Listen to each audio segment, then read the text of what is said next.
Well, it's time to see what's making the headlines with the Daily Mirror columnist Susie Boniface and the Telegraph columnist Madeline Grand. Lovely to see you both. Thank you very much for joining us this New Year's evening. Let's see what's on the front of some of those papers. The Daily Mail quotes the Health Secretary, Sajid Javid, pledging he'll do everything in his power to ensure that there isn't another COVID lockdown in 2022 unless it's as a last resort. The Telegraph leads with the New Year's honours just announced and the damehood for Dr Jayne Harries, the head of what the paper describes as the chaos-hit COVID test and trace system. The Express says that she, Chris Whitty and Jonathan Van Tam, who are all honoured, are the real heroes of the pandemic. Whilst the Star reports on that news that James Bond actor Daniel Craig is also included in the awards. The Guardian claims an exclusive report on what it calls the appalling scale of abuse and threats directed at the government's team of pandemic advisors. And the Yorkshire Post reveals that £152 million has already been spent preparing the eastern section of the HS2 rail link, which has now been halted. It says the bill to the taxpayer could go even higher. So let's turn to Susie Boniface and Madeline Grand. Welcome to you both. Lovely to see you both this evening. And a lot of your choices this evening are around the New Year's honours lists. Let's start with the Telegraph and you, Susie. And this is Arise Tony. Tony Blair is knighted 14 years after departing number 10. Do you think that this is the right award to give him and is this the right time? Well, most prime ministers do get knighted. Apart from Theresa May, of course, whose husband had to be knighted in order for her to be a lady, because that's the way our ridiculous system works. And Baroness Thatcher, of course, was made a baroness. But Tony Blair has waited quite a long time, 14 years. John Major waited 8 years. Other premiers have been knighted rather quicker.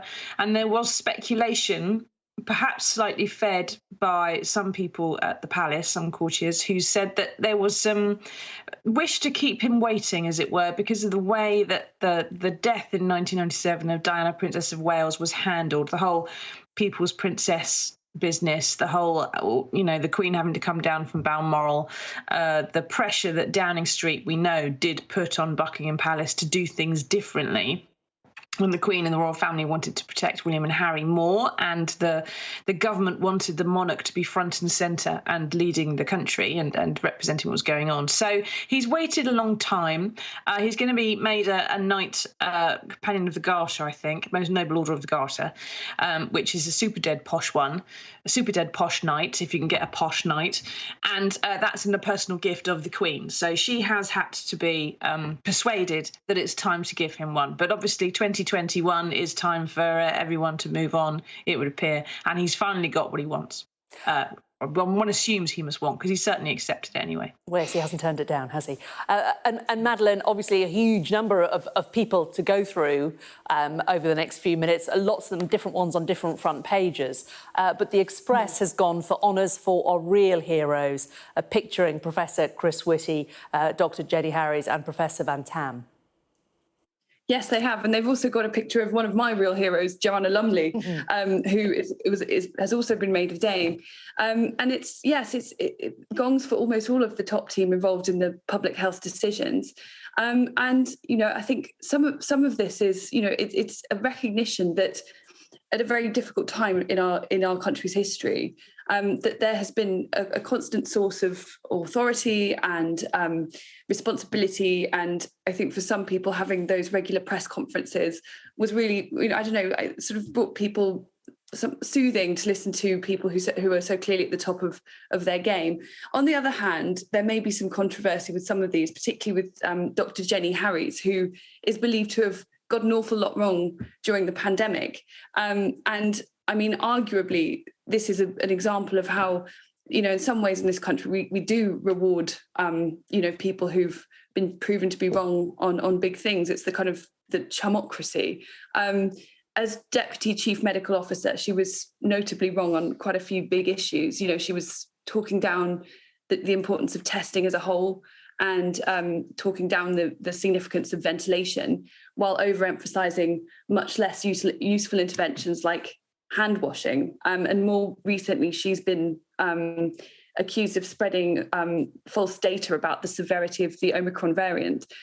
So, I think that on the one hand, we appreciate the tremendous work done by the public health experts, but I think some of these appointments will prove controversial because it seems to be, I guess, of a piece with the way in which those in high positions and well connected are often rewarded, even when things have gone quite badly for them when they were involved in those positions. I mean, looking back at the front of the Express, could it be that if they'd got Dame Joanna Lumley to front these press conferences, it would have been a great deal more calming for all of us, wouldn't it? I certainly think so. It's very hard not to listen to Joanna Lumley talking about anything and not feel reassured. But I have to sketch a lot of these conferences, and I really admire the way in which many of them communicate, particularly Jonathan Van Tam and his colourful metaphors, which I find very useful as a bit of a scientific sort of plebeian to hear the things being described in football analogies and trains and other things that I can actually understand. Yeah. Next slide, please. Has sort of entered into the national lexicon, hasn't it? Susie, the Telegraph, that also focuses on Dr. Jenny Harries as well, doesn't it? It's damehood for head of chaos hit testing system. I mean, do you think it's right that she's getting a damehood, or why is it you think that she in particular has been singled out as the one that's a slightly questionable one? Well, Madeline's right in that she's had some controversies. I'm sure she and the others are all getting their awards because they have put service to their country above and beyond everything this year. And I'm sure she's done stuff perfectly well behind the scenes. And I think Chris Whitty should be getting a knighthood just for the sake of the idiots he's had to put up with grabbing him in the street and so on. But Jenny Harries, unfortunately, has said and done a few things very publicly which have not been to anybody's benefit, saying that masks increase the risk of infection, that there was no need to do mass testing at the time when we lost complete track of the pandemic to start with, and that there was an adequate supply of PPE, things we know just aren't true. I'm sure she justifies it, but it does look, and I wouldn't call it the chumocracy. I would call this the establishment rewarding itself and the people who work for it. And at the same time that we are, remarking upon the people who've been had an honour this year, there are something like 3,000 men in this country still surviving from the atomic tests in the 1950s and 1960s who are facing 70 years next year in 2022 of being ignored, belittled and ridiculed by the Ministry of Defence and successive governments, and who've been refused medals 3 times in the last 2 years, even though they have increased rates of birth defects in their children, their wives have increased rates of miscarriage, and they have increased rates of blood cancers. The Prime Minister promised to meet them in November and has still not organised that. In fact, the Ministry of Defence is trying to block it right now as we speak. So there are many, many others, nuclear test veterans, lollipop ladies, people who are working on the front line who know that some of the things Jenny Harries has said is wrong, who easily deserve huge honours and recognition. And I'm sure that when we get into the papers tomorrow and we can see the insides, it's always more fascinating to see and rewarding to see sort of the everyday normal people getting the recognition of their country that they deserve. I think those are probably more important than the ones who make the front pages most of the time. The ones who make the front pages, it's the establishment rewarding itself. Yeah. They certainly seem to be, enormously important to those, as you say, the lollipop men and ladies and the people out there working on the front line. It really does seem to be enormously appreciated when they are honoured.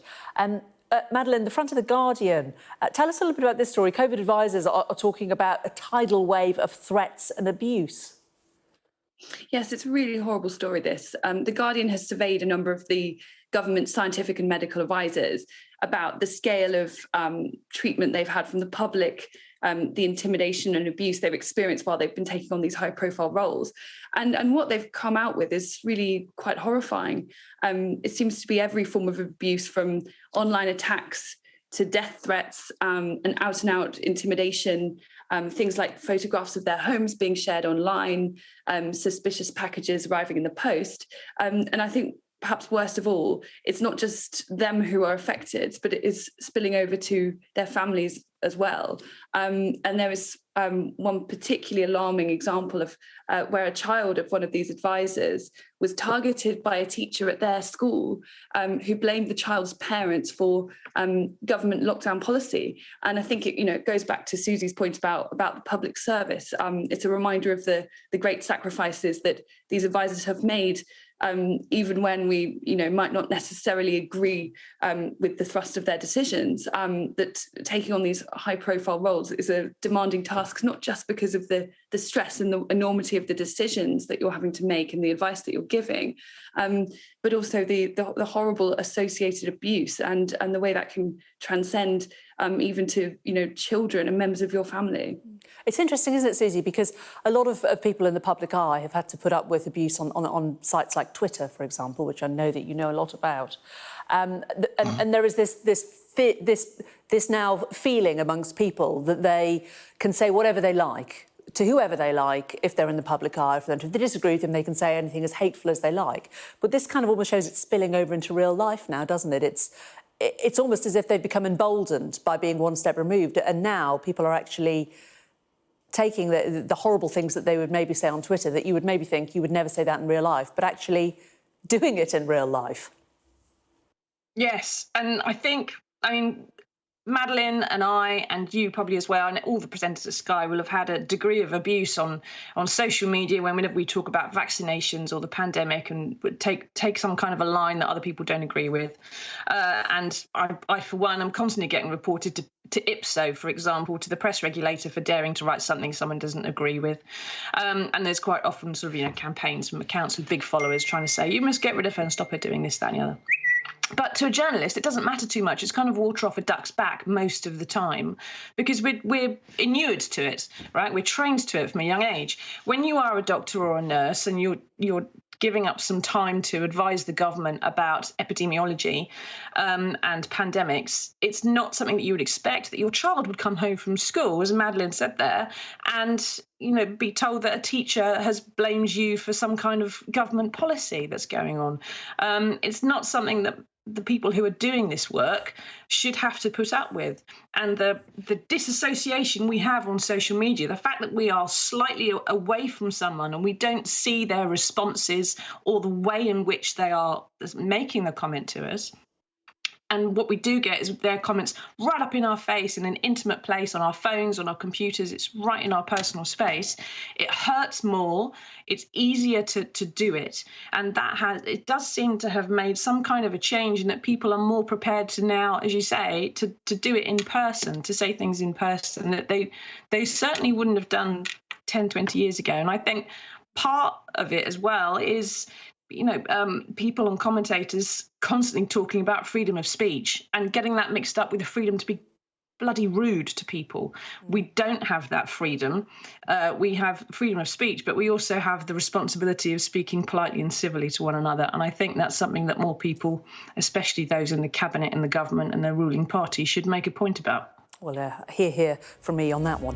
Thank you both very much for now. We'll be hearing from them both a lot more after this break. We're going to be looking at this story as well as many others. HS2 continues to haunt the government, with Yorkshire Post saying that the scrap line could cost the taxpayer £150 million. We'll look at that in more detail next.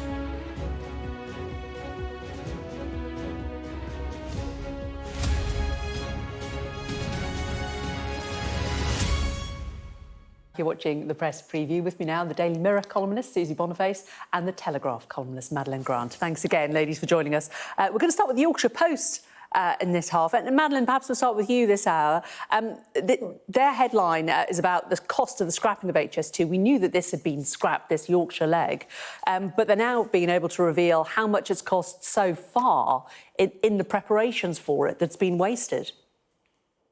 Yes, absolutely. As with everything connected with HS2, it amounts to a vast money pit.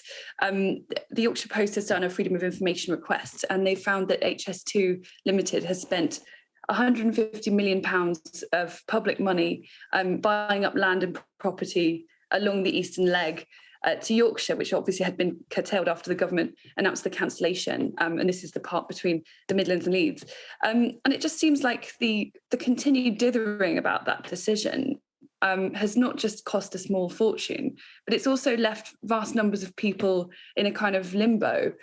Many homeowners who thought their properties were going to be affected have now sold up, thinking that the project was going ahead, and they've moved quite unnecessarily. I mean, I'm not a fan of the project at the best of times, but I think that whether you're pro or anti it, the whole thing's been very badly managed. I mean, it's extraordinary how long it's all been dragging along. And even now, people are still suffering from the lack of certainty and the kind of question mark over what is and isn't going ahead. And of course, we, the taxpayer, are footing the bill for compensation and so on. I mean, all told, it seems to have been a tremendous boon to consultants and some vastly overpaid HS2 executives, and a complete waste of time and a pain for just about everyone else that's involved with it. And Susie, for those who are keen on seeing the North and Yorkshire levelled up, it's given them more grist really to be the government, hasn't it? That this is not in no way going to help levelling up that part of the world. No, of course not. It's just a massive waste of money, and they're doing it the worst possible way. As it says in the story, the HS2 leg was originally going to go through Motherwell, outside Sheffield, which is out of town area, loads of parking, great place, lots of connectivity and transport links. And instead they rerouted it through a housing estate, which then had to be bought up. The houses are now being rented. Everyone who lived there who had bought those houses had to move out. And now it's not even being used because that leg's being cancelled. And even worse, because the way the government has delayed this leg by not building it, but then saying it's actually going to have a review of whether or not it should build it, it is possible to be living on that route and still have your home compulsorily purchased, even though it may not be going ahead. So taxpayers' money is still going down this particular tube, even though the government has pretty much cancelled this part of the scheme. OK. And this Susie, 150 million will keep going. we have to close it there. Susie Boniface and Madeline Grand, thank you both so much for taking us through the papers.